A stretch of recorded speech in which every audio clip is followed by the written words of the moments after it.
Hello everyone, this is Archana Anand from College Dunia. As we say, critical to being a leader is self-awareness. For the initiate of Thoughts on Education, today we have with us HOD of Nursing, Miss Jishu George. Hello. From Biani Group of Institutions, Jaipur. Thank you so much, ma'am, for your valuable time. Thank you. So, ma'am, please share your journey towards the education industry. It's quite typical for me because being in the profession of nursing बहुत एक discipline and commitment and dedication वाला profession है. और बच्चों को lead करना और उनके अंदर जो क्वालिटी सबके अंदर होती हैं बट उसको बाहर लेके आना ये थोड़ा सा टिपिकल पड़ जाता है. But we are trying our best कि हम लोग बहुत अच्छे से अच्छे नर्सेस को प्रोवाइड करें सोसाइटी को, सो दैट वो अच्छे से अच्छा केयर सोसाइटी को प्रोवाइड कर सके. Definitely, ma'am. That's a really great initiative that has been taken by you. So, ma'am, what are the key factors that keeps you connected towards the education? Okay. Key factors in this keep on developing and doing some innovative things. Technology भी बहुत ज़्यादा बढ़ चुकी है. Treatment अगर we are looking for the treatment जो बच्चों को training के दौरान provide की जाती है उसकी technology भी काफ़ी हद तक बढ़ चुकी है. तो उनको पहले gain करना, उसका knowledge लेना, different hospital से एक MOE बना के रखना और ख़ुद को अपना knowledge gain करना और फिर teachers के द्वारा बच्चों को provide करना, ये एक बहुत अच्छी networking बना के रखना, ये एक बहुत useful चीज़ हो जाती है इसके अंदर. Definitely ma'am.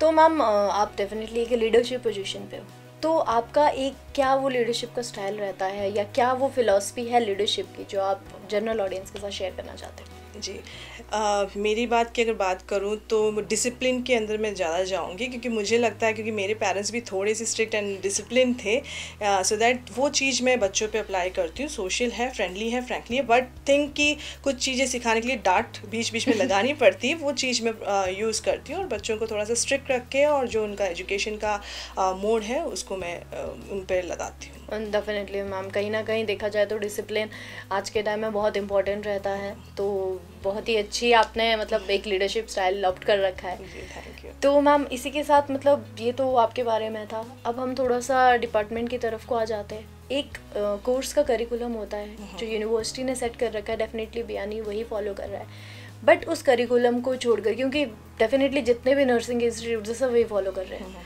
तो ऐसा क्या है बियानी ग्रुप ऑफ इंस्टीट्यूशंस में जो इस डिपार्टमेंट पे अलग दिखाता है कि ये चीज़ें हम लोग अलग कर रहे हैं ताकि वो स्टूडेंट्स के बेनिफिट्स में रहे? ओके, एज आई टोल्ड कि नर्सिंग एक प्रोफेशनल कोर्स है और हर यूनिवर्सिटी का अपना एक रूल्स एंड रेगुलेशंस होता है, बट उस चीज़ को फॉलो करना उसके अकॉर्डिंग वो टिपिकल पड़ जाता है. फॉर एग्जांपल हम लोगों का क्लिनिकल प्रैक्टिकल हॉस्पिटल्स में होता है, लेकिन कई कॉलेजेस उसको फॉलो अप नहीं कर पाते, प्रॉपरली उनको प्रोवाइड नहीं कर पाते, लेकिन हम उस पर बहुत ज़्यादा ध्यान देते हैं. जो उनकी थ्योरी पार्ट है उसको कंप्लीट करके उनके क्लासेस के अकॉर्डिंग, उनके कोर्स के अकॉर्डिंग हम लोग उनका क्लिनिकल पार्ट भी तैयार करके रखते हैं. और टीचर्स को पूरा एक टीचिंग प्रोग्राम, इसके साथ साथ other than teaching cultural activities, personality enhancement programme. As we all know कि नर्सिंग एक प्रोग्राम ऐसा है जो कि खुद हार्ड स्किल भी और सॉफ्ट स्किल दोनों बच्चों के अंदर होता है, लेकिन उसको डेवलप करके बाहर निकालना होता है. पेशेंट के साथ हम एक टिपिकल ही चीज़ बनी हो, पॉलिसीज़ बनी हो, वो चीज़ हम यूज़ नहीं कर सकते. अकॉर्डिंग टू आवर स्किल हम लोगों को अपने बिहेवियर को, नेचर को उसके लिए प्रति चेंज करना पड़ता है. तो वो एक सारी चीज़ें हम लोग बना के रखते हैं. एक सोशल कम्युनिकेशन, हम पब्लिक रिलेशनशिप अच्छे से बनाते हैं. कम्युनिटी एरिया में बच्चों को हम लोग फील्ड में भेजते हैं कि ताकि बच्चे वहाँ विलेज पीपल से कैसे कनेक्ट हो सकें, वहाँ के उनकी प्रॉब्लम्स को सुन सकें, उनको काउंसलिंग कर सकें. वो किस किस बीमारियाँ, जैसे सीजनल बहुत सारी बीमारियाँ होती हैं, उनसे कैसे बचाव कर सकते हैं, प्रिवेंशन कैसे कर सकते हैं, बहुत सारा हेल्थ एजुकेशन हम लोग प्रोवाइड करते हैं. तो इससे क्या होता है कि हम लोग सोसाइटी से भी कनेक्ट रहते हैं और हम लोगों को पता रहता है कौन कौन से प्रॉब्लम से एट प्रेजेंट मतलब सराउंडिंग एरिया या सोसाइटी गुजर रही है और उस पर हम लोग वर्क ऑन करते हैं. That's definitely great ma'am.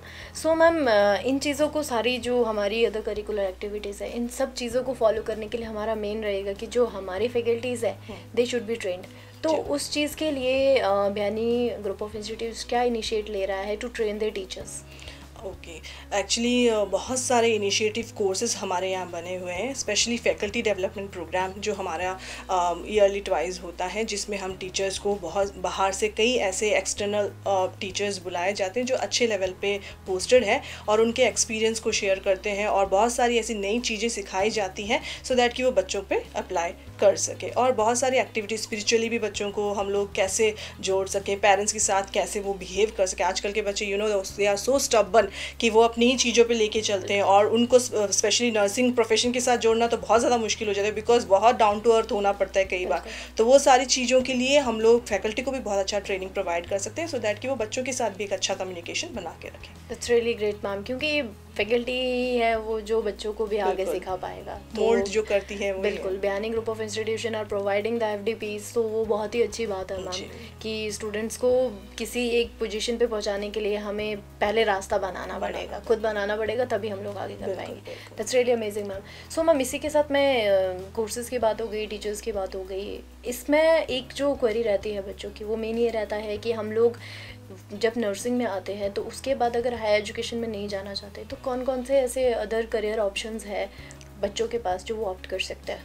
Nursing में तो ऐसे वास्ट ऑप्शंस हैं, इतना वास्ट स्कोप है कि आजकल कि Covid specially after pandemic condition उसके बाद तो इतना ज़्यादा बढ़ गया है, नर्सेज का डिमांड तो इतना ज़्यादा बढ़ गया है कि हर हॉस्पिटल हमारे कॉलेज में आता है कि भाई हमारे यहाँ पर एक रिक्रूटमेंट प्लेसमेंट या ड्राइव करवाया जाए। तो इतना आप एज ए स्टाफ नर्स आप किसी भी हॉस्पिटल में हम लोग ऐसे प्लेस करते भी हैं और एज ए स्टाफ नर्स आप वर्क कर सकते हैं। किसी भी एजुकेशन फील्ड में आप जा सकते हैं, एज ए टीचर या ट्यूटर के रूप में जा सकते हैं, किसी भी हॉस्पिटल में एज ए नर्स एजुकेटर के रूप में आप वर्क कर सकते हैं।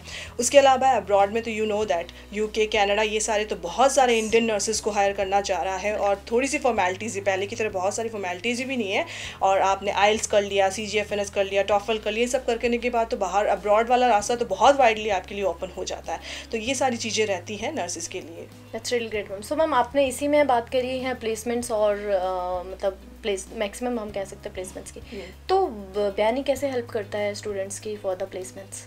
After their course, we used to conduct like placement drives in our college itself. तो अलग अलग हॉस्पिटल्स हमारे यहाँ आते हैं, they used to conduct some simple examinations और उसके बाद एक टाइम दिया जाता है, उसके अकॉर्डिंग रिक्रूटमेंट हो जाता है लोगों का। ओके, सो मतलब बयानी is also doing the placements for the students for the future. So ma'am, this is all about the like courses, placements and all the things. So in the last I just wanted to ask you a feedback or suggestion for the students, for the upcoming students who are looking to pursue their career in nursing, or I can say in normal general. Actually now days ऐसा हो गया है कि villages में हो या कहीं rural area, urban area, सब जगह के एरिया के बच्चों को ये नर्सिंग करने का बहुत ज़्यादा ये चीज़ होगी। लेकिन एक चीज़ मैं बोलना चाहूँगी, नर्सिंग ऐसा एक प्रोफेशनल कोर्स है जिसमें कमिटमेंट बहुत ज़्यादा है, डेडिकेशन बहुत ज़्यादा होना चाहिए। आप पेशेंट के साथ हो तो आप ये ना सोचिए कि आप किसी और को केयर करें, आप ऐसे समझना चाहिए आपको कि भाई आप अपने फैमिली मेम्बर को केयर प्रोवाइड करें। तो वो सारी चीज़ों को लेकर बीच में कई बार बच्चे हो जाते हैं, मैम हम लोग खून नहीं देख सकते, हम लोग इंजेक्शन से हमें डर लगता है, हम लोग ड्रिप नहीं लगा सकते मैम, हम लोग तो इस तरीके से conditioning, you have to be little bit hard. और ऐसे ही आपको सॉफ्ट स्किल भी आपके अंदर होना चाहिए। तो ये एक डेडिकेशन भरा एक प्रोफेशन है, तो आपको वो चीज़ ध्यान में रखना चाहिए। और स्कोप तो है ही बहुत सारा, अगर आप इस फील्ड में जाते हैं प्रॉपर डिसिप्लिन के द्वारा, प्रॉपर नॉलेज के द्वारा, प्रॉपर प्रैक्टिकल क्लासेस के द्वारा एक अच्छे नर्स बनते तो आपके लिए तो बहुत ही अच्छा है आगे फील्ड में। That's really great ma'am. Thank you so much ma'am for your valuable time. Thank you.